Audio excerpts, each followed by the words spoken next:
Good evening, this is James Robert Deal. Today is July the 20th, 2016. If you haven't heard, I'm running for governor. So I'm going to talk about transit, traffic congestion,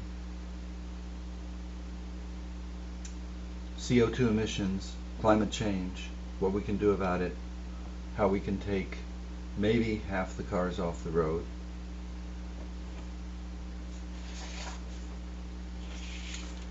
I invite you to go to my website and follow along with me.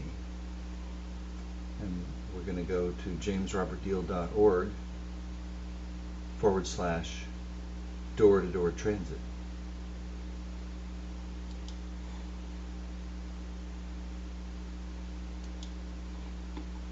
Now, some people have trouble getting the idea of how door-to-door transit would work, and I'm going to try to give you some examples of how it would work and how it would get rid of traffic congestion, how it would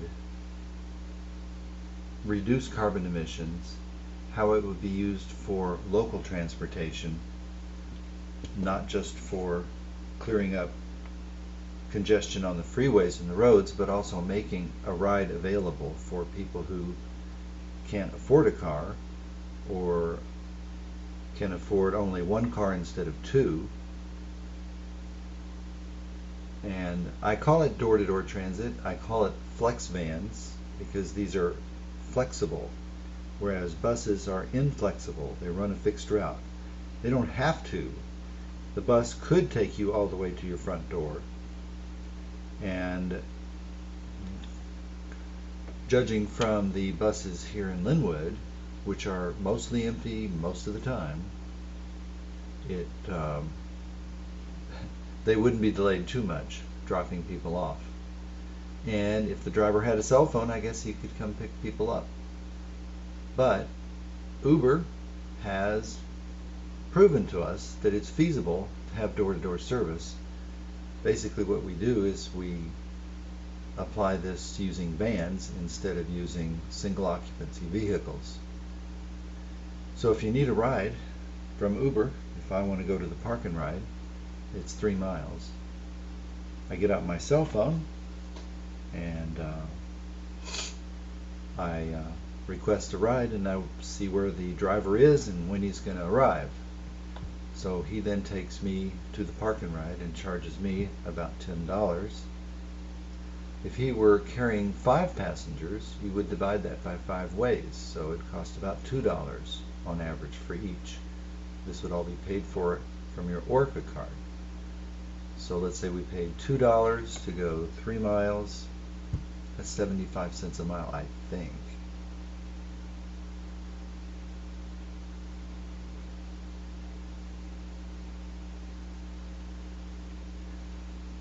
So financially it seems feasible, but why don't we, instead of starting from financial feasibility, let's start from service orientation.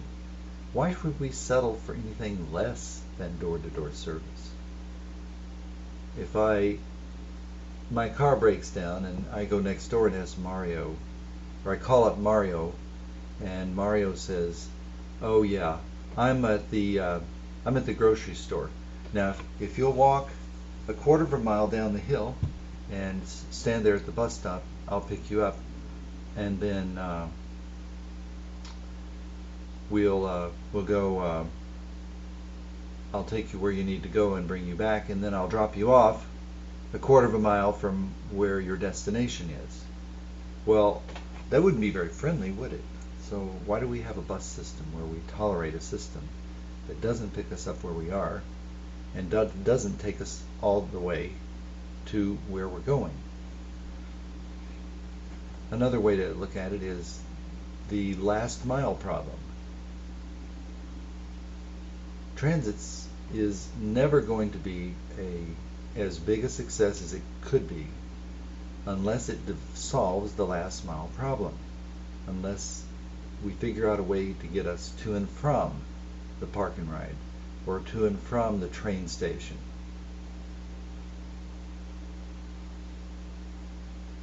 And that's what door-to-door transit is designed to do. If you'll go to my website, and at the very top there are drop-down menus, and you can see the main article, door-to-door transit, the letter I wrote to Jay Inslee in 2013, and you can see the letter that the Department of Transportation wrote to me in response.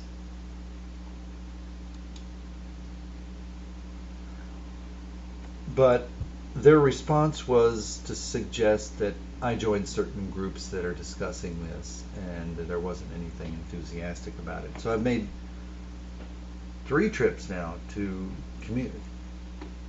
community transit here in Snohomish County, and I've written to the Department of Transportation and to Sound Transit. So they haven't grabbed onto the idea. And I think, honestly, part of the problem is conventionality and job security and being accustomed to doing things the way we always do them.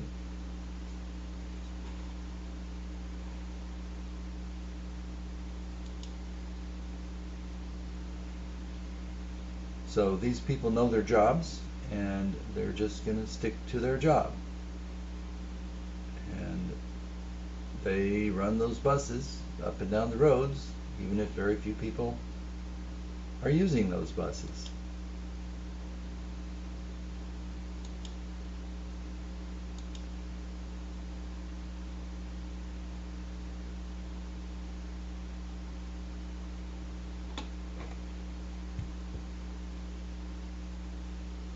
So what happens is that we drive single occupancy, and we literally fill up the freeways. If you got a view from the sky at 8 o'clock in the morning and look down upon our traffic, you would see that all these cars that we own, we've taken them out of our garages and parked them on the freeway, and we've spaced them out maybe 50 or 100 feet apart. We've just relocated them, and we've all filled up the roads, and that's what we do. The system breaks down because of friction in the system. Cavitation is what a propeller would do if you try to pass it through the water too fast. It makes air bubbles, and it becomes inefficient. On the freeway, what happens is that people need to change lanes, and because the cars are too close together, they can't change lanes, and so they have to force their way across. And cars are entering and cars are leaving and changing lanes, and the system doesn't flow. And I think that the generally accepted guideline is that a road can carry 2,000 cars per hour, and it's roughly the same no matter how fast they're going. Now, in theory, if every car were going 1,000 miles an hour, you could certainly pass a whole lot more than 2,000 cars pass a point in an hour. But in real terms, in the real world, it's approximately 2,000 cars an hour. So we have more cars than that are driving on our roads, and so they just don't function efficiently.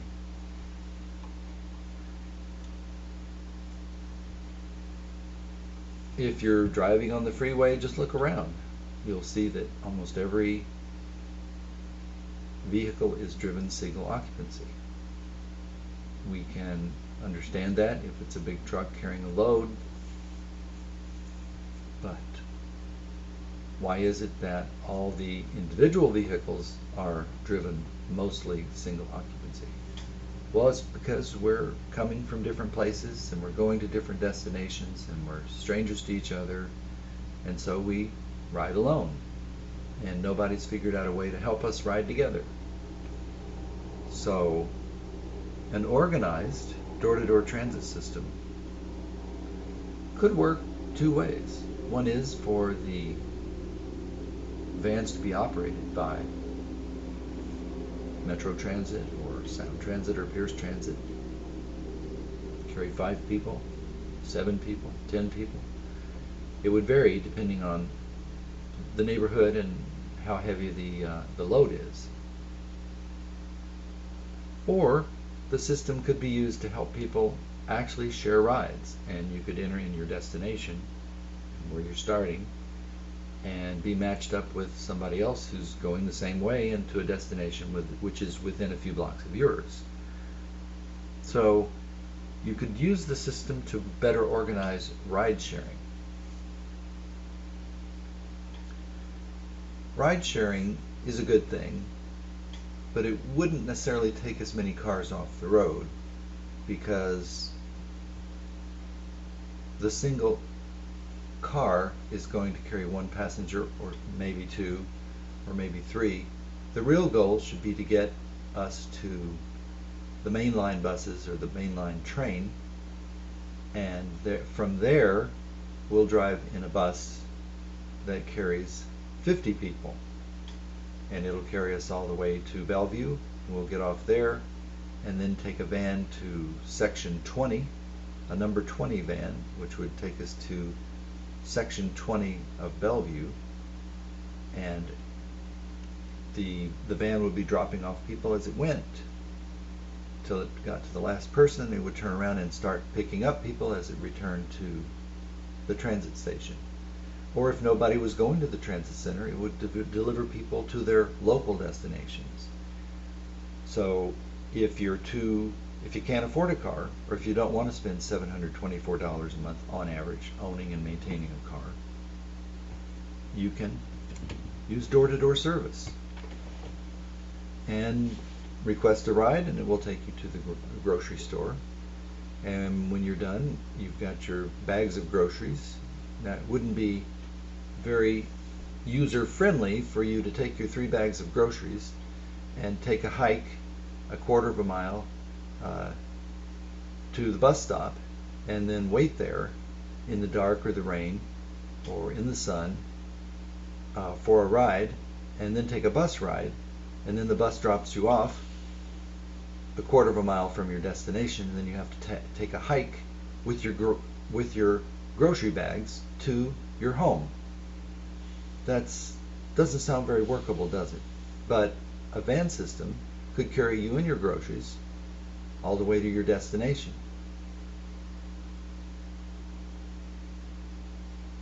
We have a problem at the transit centers, and that is that the park and ride fills up at 7 o'clock in the morning. There are 1,368 parking spaces at the Linwood Park and Ride, and they're all full by 8 o'clock. And there are 6,000 parking spaces at the Boeing Everett plant, and they're all full by 7 o'clock in the morning. We've got a neighbor who works for Boeing, and he powers up his car at 2 a.m. in the morning and roars off. So I know where he's going. He says, I got to put in my 8 hours, and doesn't matter when I put it in, so I'm going to go there when there's parking available.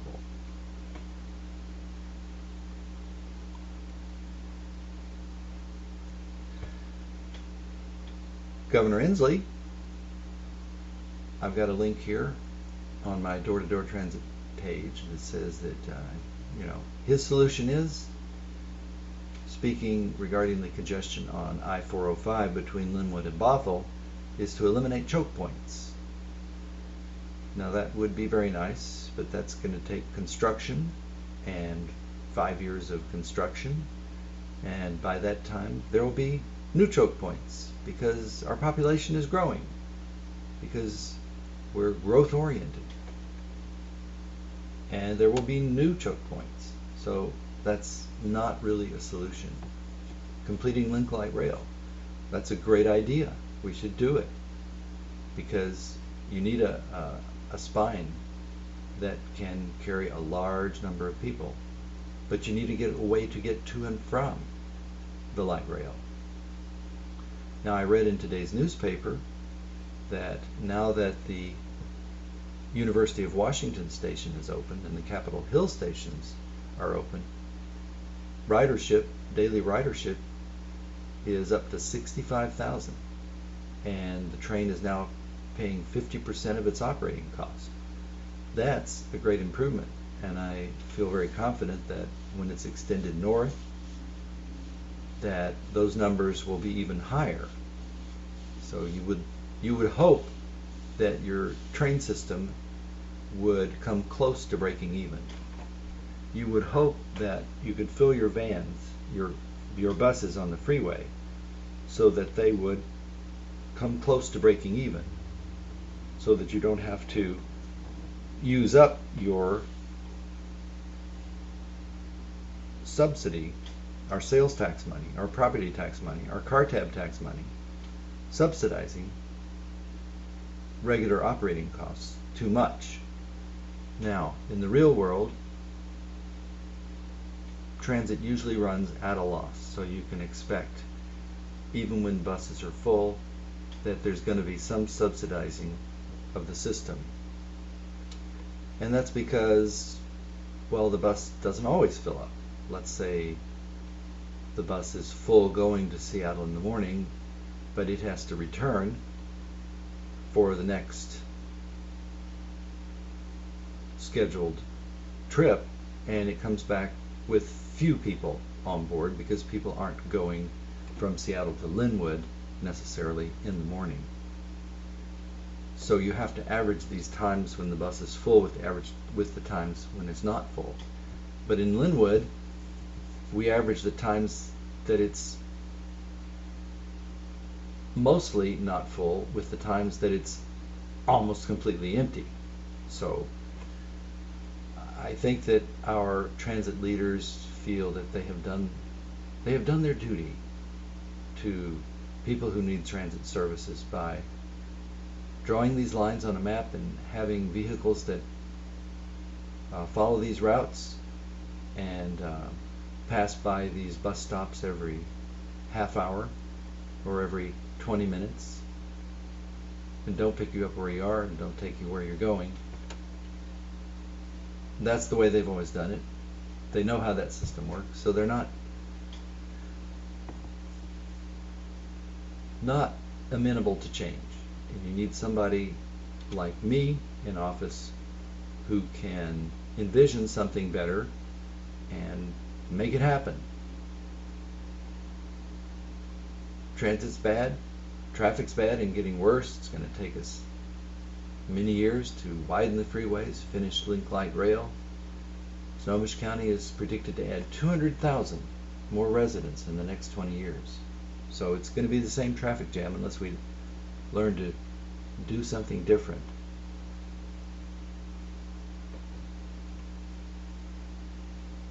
And all this is feasible now that we have smartphones and Uber's developed this app. I would subcontract with Uber to take care of the technology. Uber's actually doing this in San Francisco. It has vans that pick people up at their homes and take them to the BART. And in the afternoon, take them from the BART to home. I don't know if it takes them to any other places, but just proves that it's feasible.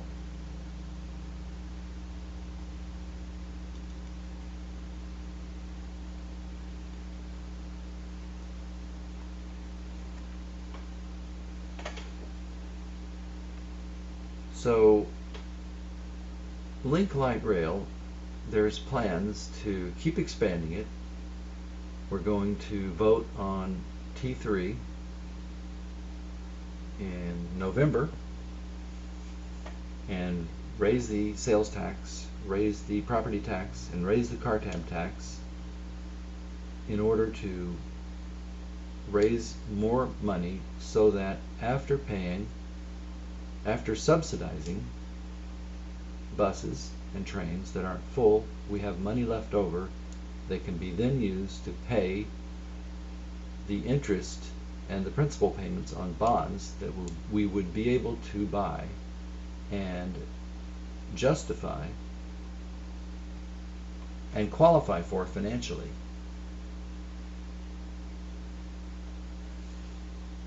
If, however, we had a door-to-door service that brought in more passengers to Link Light Rail, to our major bus systems, then the system would lose less money. It would have more surplus money left over so that the system could borrow more and therefore build Link Light Rail more quickly. Frankly, I think that the idea of a car tab tax is going to turn a lot of people off. If there's any tax that is hated, it is the car tab tax. Car tab tax should only be a nominal amount, enough that is realistic in proportion to cost of registering cars. Just because it's politically unwise, just like a property tax on your furniture would be unwise. Now, there's a property tax on the equipment in my law office, and the law, I think as it's written, would allow the government to tax your refrigerator, a property tax, but we don't do it because it would be so unpopular and the amount you would collect is not great.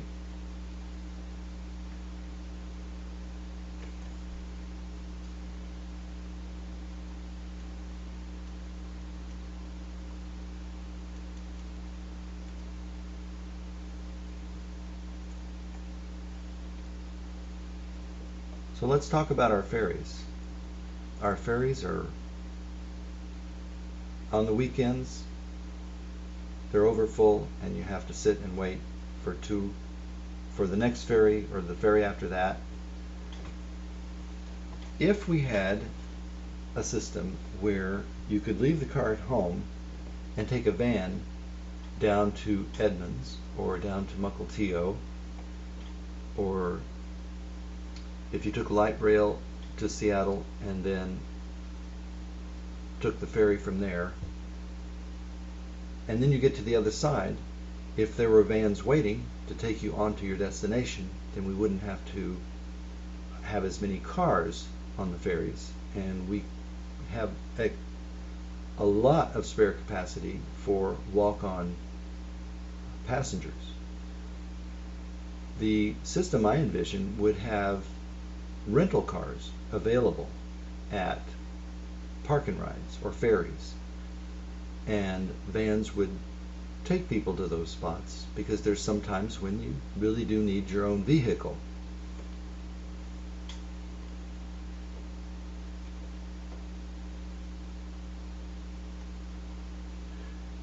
And then take the I don't know the numbers, how the numbers work out for school buses, but I do know that most of the school buses are sitting empty, unused most of the day. They're used in the morning and they're used in the afternoon.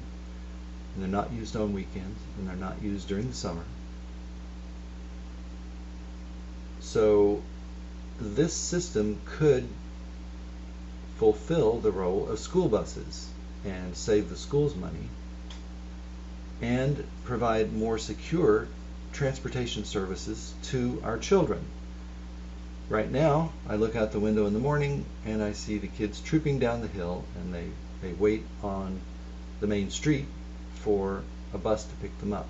And usually several of the parents go down there with them because they don't feel comfortable having their 7 or 8 year old children standing on street corners.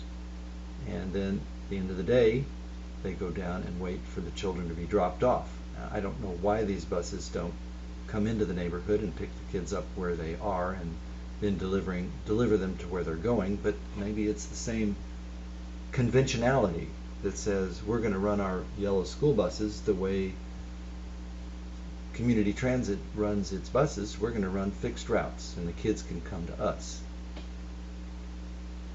So if you could deliver door-to-door transit to students, you would have flexible employment with your drivers of your vans and have them available to work just on picking up students at certain hours and then taking them home at the end of the day, or taking them to daycare, or taking them to music lessons or soccer practice. The conventionality of it goes back to trains. Trains were a huge breakthrough in transportation. 1869, we had the Transcontinental Railway. You could now ride from one end of the country to the other. And then the trains lines were brought north to Seattle. And so we had local trolley lines. And the trolley lines helped the suburbs to develop. The best way to get from Everett to Seattle was by trolley. And those ran on fixed lines. So when the trolleys were taken out, because cars got popular, and we switched to buses, the buses imitated them and ran fixed routes. So it's just a matter of habit. We need to break our habits. Possible objections to a flex van system. Oh, it's too expensive. It's compared to what? More expensive than what? More expensive than widening the freeways? More expensive than converting all the transit centers into a 10-story parking garage? More expensive than all the wasted hours we spend stuck in traffic? More expensive than most of the buses here in Linwood driving around mostly empty most of the time?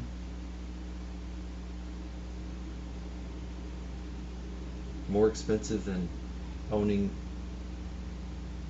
your own car, $724 per month?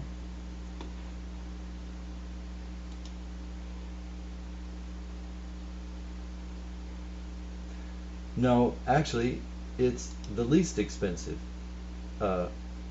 possible system. And we should focus first on quality. Delivering people a quality service. That's what we should focus on.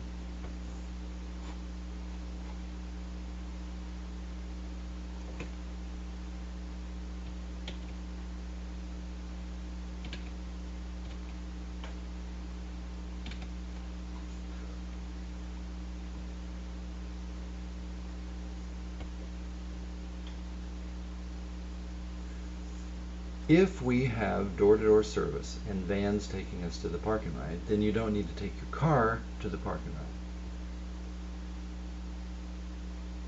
Then, once there is an alternative to driving to the park and ride, we should institute a tax or a parking fee to park at the park and ride. So if the fee to park at the park and ride is $6 per day, and if I get charged $4 on my Orca card for going to and from the transit center using the van system, then there's an incentive for me to take the van system, leave the car at home, not park at the park and ride. Now, there are some people who will still want to park at the park and ride and are perfectly willing to pay $6 a day to do so. Well, if that's the case, then you'll like door-to-door transit, because it means that enough people are using door-to-door transit and not bringing their cars to the park and ride, so that those who do need to park at the park and ride will be able to do so. Those who need to drive on the thoroughfares and on the freeways will be able to do so, because the freeways and the major highways will not be maxed out.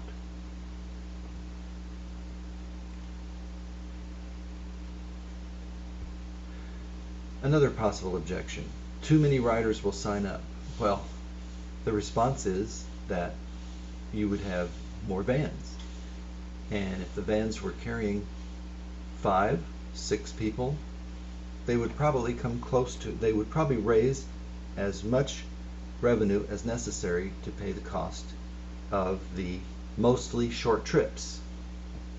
The trips would not be as expensive as bus trips, because buses go long distances, whereas the vans would mostly be taking people to the mass transit.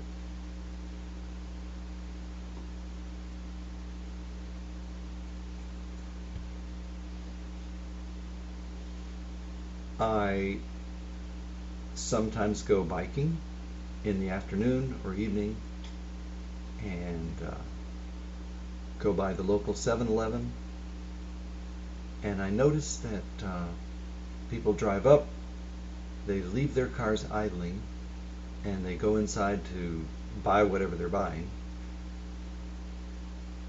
And I wonder why so many people leave their cars idling. And then I look at traffic jams and I think, all those cars burning gas and not going anywhere. Every morning, every afternoon, hundreds of thousands of single occupancy vehicles burning up gas that doesn't need to be burned up. Do we really want to do something about climate change? In the long term, we should make a goal to convert our entire fleet, personal, business, to either electrical or hydrogen-driven vehicles. And of course, natural gas would be an interim fuel with hydrogen to follow. Hydrogen can be created using solar power. Electricity can be created using solar power. And there are problems with storage of electricity, but there are solutions to that. So if I were governor, I would call in the major auto manufacturers and say, Washington is eager, willing, ready, and eager to be your first demonstration state. Our goal is to go electric and hydrogen or natural gas as quickly as possible. And so we would make sure that we build enough charging stations so that electric cars, which maybe only will go 100 or 150 miles on a charge, can easily charge up. And that would be one of my goals. So what we need is comprehensive long-term planning. And I don't think we have that. We're just adapting to a bad circumstance and not making the structural changes that we need.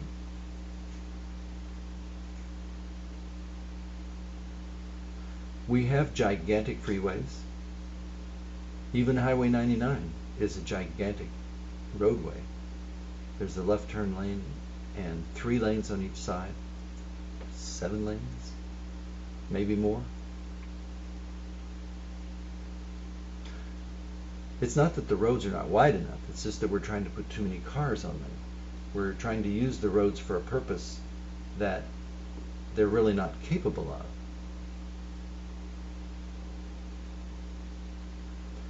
What if not enough people use the system? Well, a surefire way to make people use the system is to meter all the roads, just like we're charging people to ride in the hot lanes on Highway 405, I-405. Would rather not do that. I would rather see people move to door-to-door transit and to using the buses and the trains just out of the virtue of the fact that it's more convenient. Instead of having to fight traffic and maintain your attention on that bumper in front of you, you could take a nap. So let's say that you've been transferred from Boeing in Everett, where you've worked for many years, and you've been transferred to Renton Boeing. So now you got to get in your car, maybe carpool with some friends, and fight the traffic on the freeway. But with a door-to-door system, the van would pick you up at your door, take you to the Linwood Transit Center or the Everett Transit Center, and from there you would take a fast bus, which would be operating faster because we've taken cars off the road and now there's less congestion, all the way to the Renton Park and Ride. And from there you would take a van on to the Boeing plant. And you could take a nap on the way. And you would save money.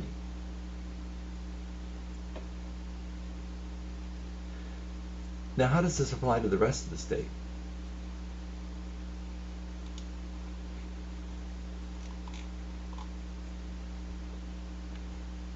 It does apply to the rest of the state.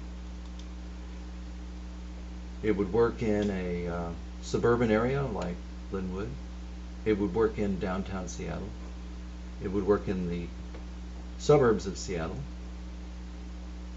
But it would also work in North Skagit County, or in North Snohomish County, or Skagit County, or Camano Island, places that are more dispersed, fewer drivers, and transit is even less efficient because the buses run more infrequently because they carry so few passengers that they have to be scheduled an hour apart, and so fewer people ride them, and it's a downward spiral. This would even work in a completely rural community. Let's go on up to Skagit County. Skagit County could have a few major bus lines, and the rest and the vans would feed to those major bus lines. So people would use the system more, and they would save a lot of money. So how would this work in relation to regular taxis, in relation to the Uber system that we know that carries one person or one group of people all the way to their destination? Those would continue to operate. I really think that private enterprise should compete with publicly owned transit. I think publicly owned transit really has a place. Uber taxi service has a place, and private taxis have a place.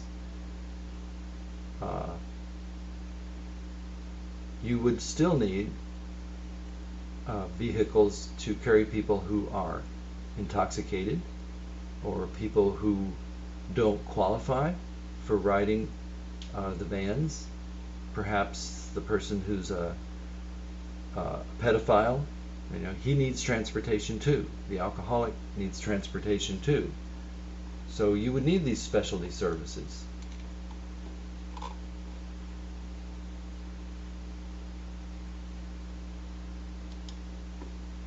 So I should say a few words about walking, biking. Bicycling, I see it as a form of mass transit. It gives you transportation services and at the same time gives you exercise. It is, however, somewhat dangerous. And I would really think that we need what I would call bicycle highways and bicycle freeways. Bicycling can be a form of mass transit. And there should be maybe some areas where the bicycle freeway is covered, or overpasses to take the bicycles over major streets, and traffic lights to stop the traffic so the bicycles can pass. The bicycle highways would not necessarily have to be on the major thoroughfares. They could wind through the neighborhood, And in those areas where there are bicycle lanes striped on the road, the bicycles could have the right of way, and other cars need to slow down and let the bicycles go first. So if you're tired of being caught in traffic, if you're tired of the stress, if you're disappointed with the feeling that you're putting CO2 in the atmosphere, then support me in my campaign. On jamesrobertdeal.org/radio, you'll see all the links that you can send to your friends,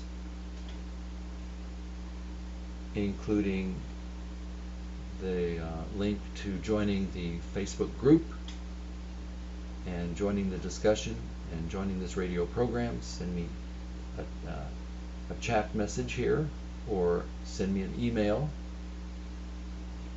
And I'm going to be doing this every night at 8 o'clock until August the 2nd. And then I'll probably continue to do it weekly thereafter. So I'm going to close out with another song of mine, which I just uploaded yesterday. So I'm going to say goodbye, and I look forward to talking with you tomorrow evening at 8 o'clock.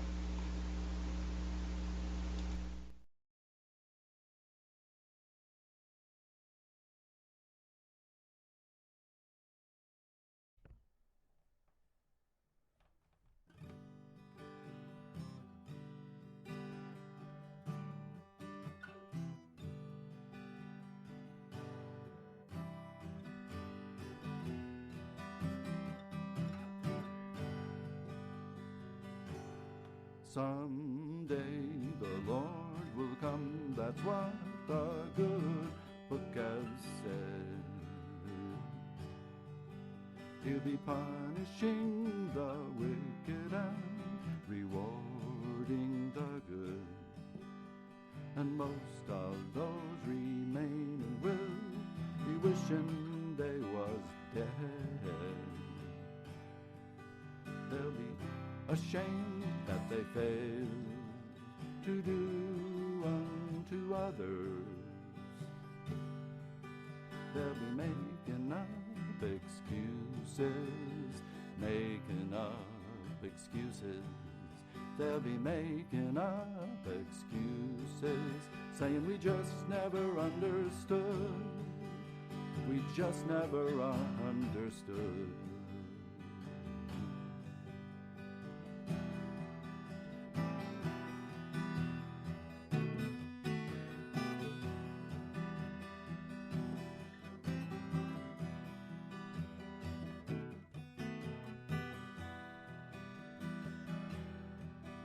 There was a wise man down here, he was a-teaching his truth.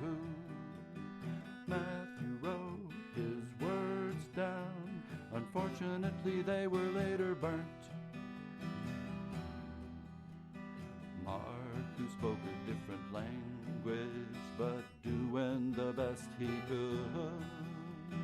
Mark, who never even met him, wrote again third hand.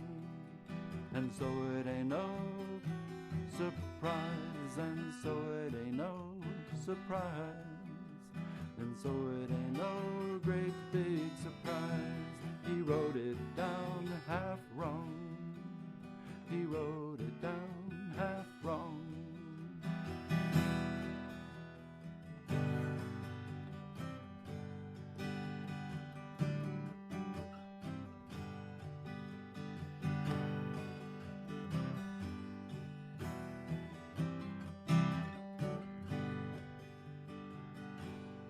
You sent us other prophets, you sent us messiahs and priestesses. Why, the one who came last year, she won a Nobel Prize for Peace.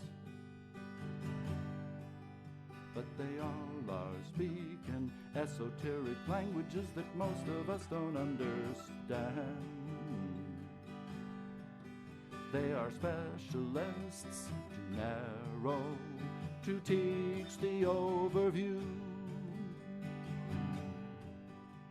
and so it ain't no surprise, and so it ain't no surprise, and so it ain't no great big surprise. We still don't understand, we still don't understand.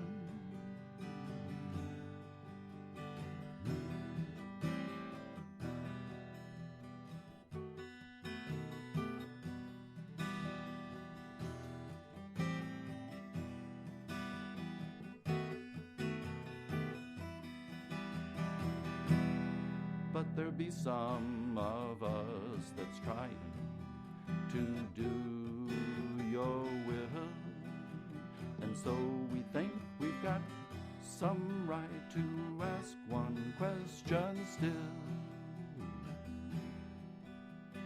Lord, Lord, with all due respect, Lord, if it was all so important that we understand, Lord, if it was all so important, why didn't you make it clear? Why didn't you make it clear?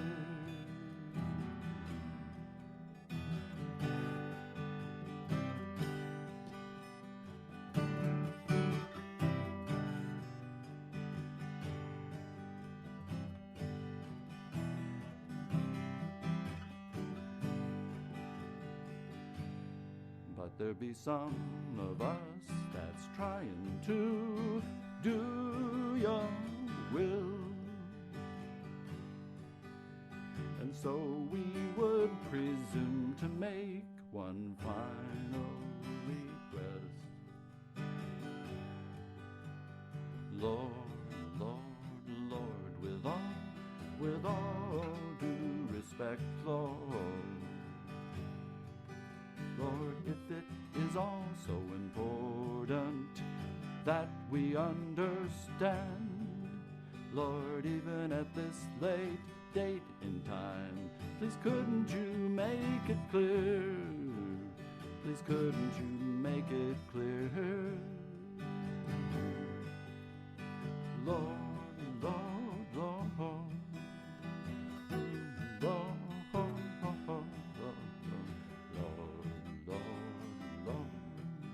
just never understood.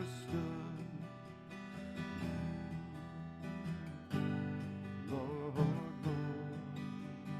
Lord, Lord, Lord, Lord, Lord, we just never understood. James Robert Deal, June the 17th, 2016, copyright JamesRobertDeal.org.